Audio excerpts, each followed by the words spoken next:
welcome to In Charge, where you'll get the news from the source.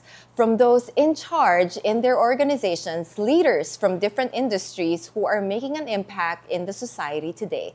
I'm Nicole Cordoves, your host. Today we are with Merly Mendoza Balicao of Mernel's Cakes, or whom we fondly call Tita Merly. So Tita Merly, I heard that you have very, very enticing cakes over here. When I looked at it, I was like, childhood cakes, the ones I grew up with. But I heard na you came from humble beginnings. So can you tell us about that and how your business started out from that?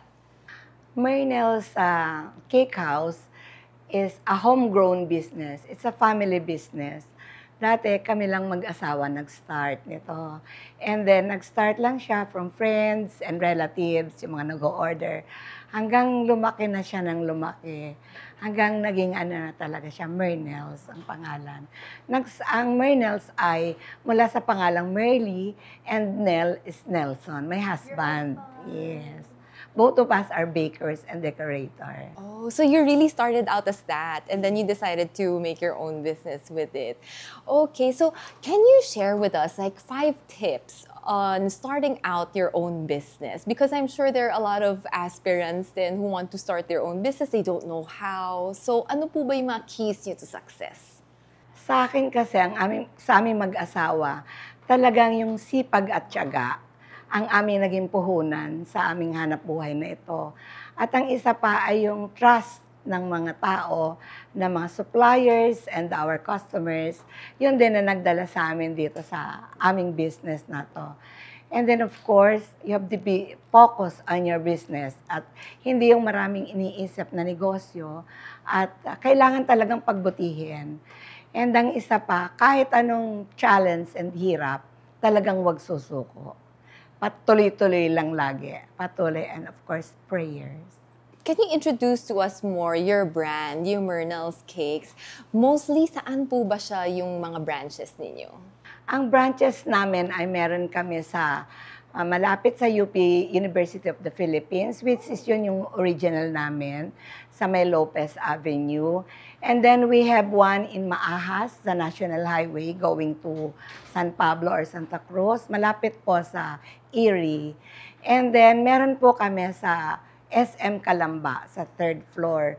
So yun po yung aming mga stores as of today. Okay, can I ask you po, Tita Merly, like, yung mga ibang family nyo right now, yung children nyo po, mga apo nyo, naging involved din po ba sila sa business nyo? Actually po, wala pa akong apo, yung children lang. Ang nag-asawa lang isa pa. Pero lahat po sila bata pa, tinrain na namin at katulong na namin sa business na ito. Mga elementary pa lang sila, tinuturuan na namin maghugas ng pan, maggawa ng mga boxes.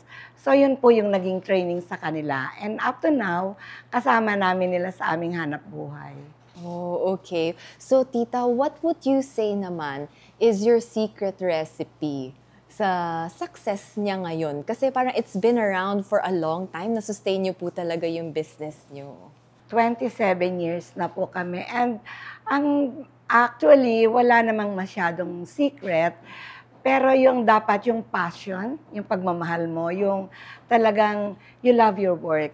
And kailangan din mahalin mo yung mga customers at makinig ka sa mga feedback and comments.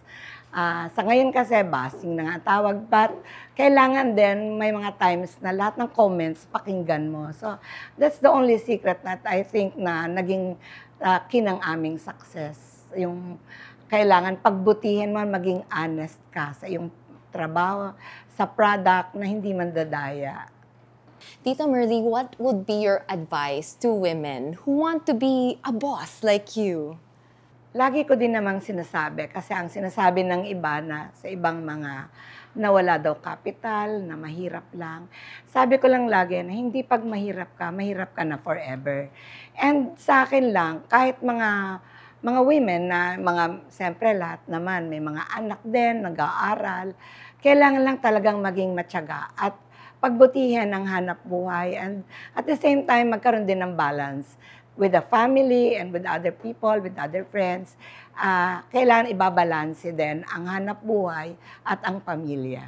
Okay, thank you so much po, Tita Merly. Ay, thank you. So